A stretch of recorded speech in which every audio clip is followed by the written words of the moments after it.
I have another video for you today in slow, clear English, and today I want to talk about words that relate to travel.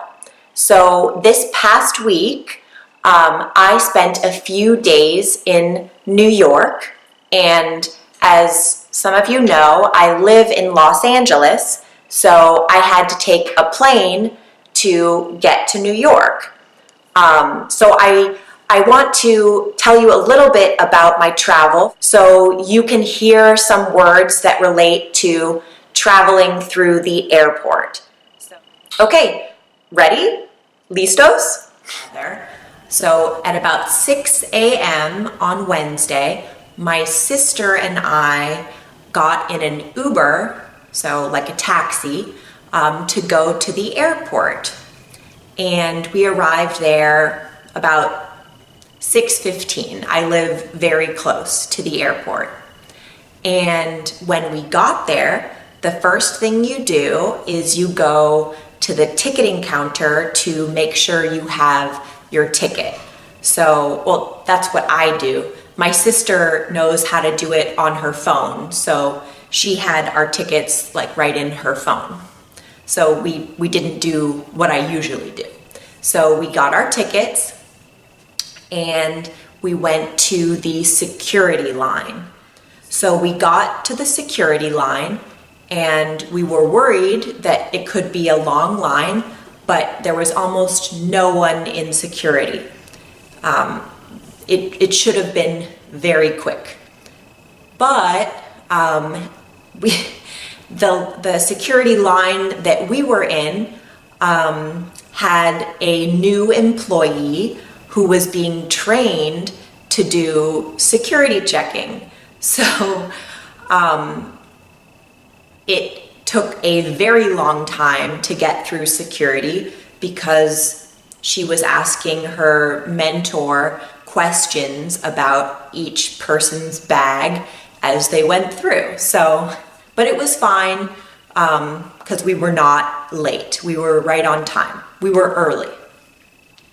So in the United States, I'm not sure about other countries, when you go through security, you get in a line and everyone takes their bag and they put their bag on this sort of ramp thing. And you take off your shoes and you put your shoes on the ramp, and you take off if you have a jacket, you put that on the ramp.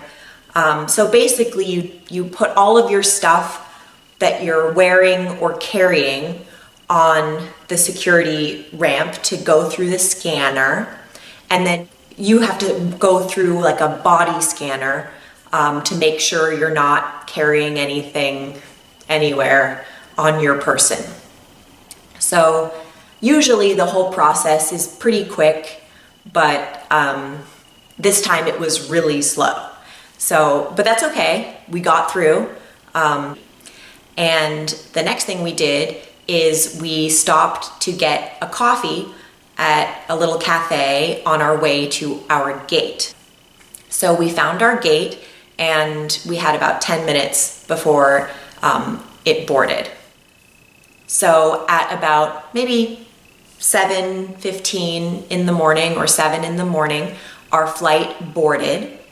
And so we all got on the airplane. We use the term boarding for when you get on an airplane, when you get on a ship or boat, when you get on a train.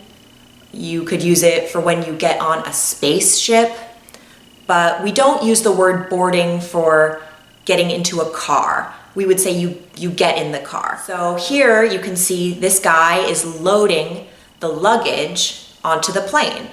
So each of those individually are suitcases, but you can also call them luggage. And luggage is kind of a plural noun. It can apply to all of those suitcases. And my sister and I had seats right next to each other. And I think our flight took off on time at about 7:30, and I fell right to sleep. It was about a 5-hour flight, and I probably slept for 4 hours of that flight. So it was great. Our first flight was actually to Newark, New Jersey. And Newark sounds a lot like New York, and it's actually extremely close to New York City, but it is not the same city. So it's actually in New Jersey, which is the state right next to New York. So we were in the Newark airport, and we had a 3-hour layover there. So one other thing we do when you have a layover at the airport is you kill time. So I killed some time looking at the crap in the America store. And Willa killed time reading a book that made her cry. So there's often a lot of opportunities for shopping at the airport, but this thing here is pretty unique. I've never seen an America store. And here we have some interesting merchandise.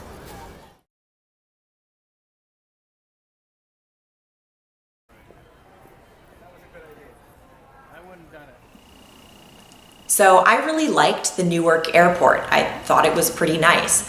There's some good stores, definitely some good food, and there's a lot of plugs everywhere. There's lots of places to plug in your phone, which I really appreciate in an airport. That's like a really key feature for airports, in my opinion. So another really important part of air travel, for me at least, is eating shitty food that is really bad, but I only get when I'm in the airport. I had to get my Auntie Anne's pretzel. I will show you. It is delicious. This is not healthy, but it is really, really good. When people think of New York, they think of New York City, but actually New York is a pretty big state, and most of it is quite rural. Most of it is what we call country or countryside. So fields and open space, trees, that kind of thing. So our final destination, where we were going for our trip, was a small town called Cazenovia in upstate New York. So to get there, we had to fly on a second flight, a very small plane, from Newark to a city called Syracuse. When we arrived in Syracuse, we had one more step. Hey Willa, so what are we doing right now? Here's a microphone. Oh. Renting our car. We are renting a car. So here we are. It's the last step in our journey. We are driving to a small town called Cazenovia, and that's where my mom grew up. So I have not been there for probably 12 years, but it's really beautiful. So I am now home safe in LA, but thank you so much for watching my video and for practicing listening to English. So I will make another video soon, and leave me a comment about what kind of video you'd like to see next. Okay? Good night.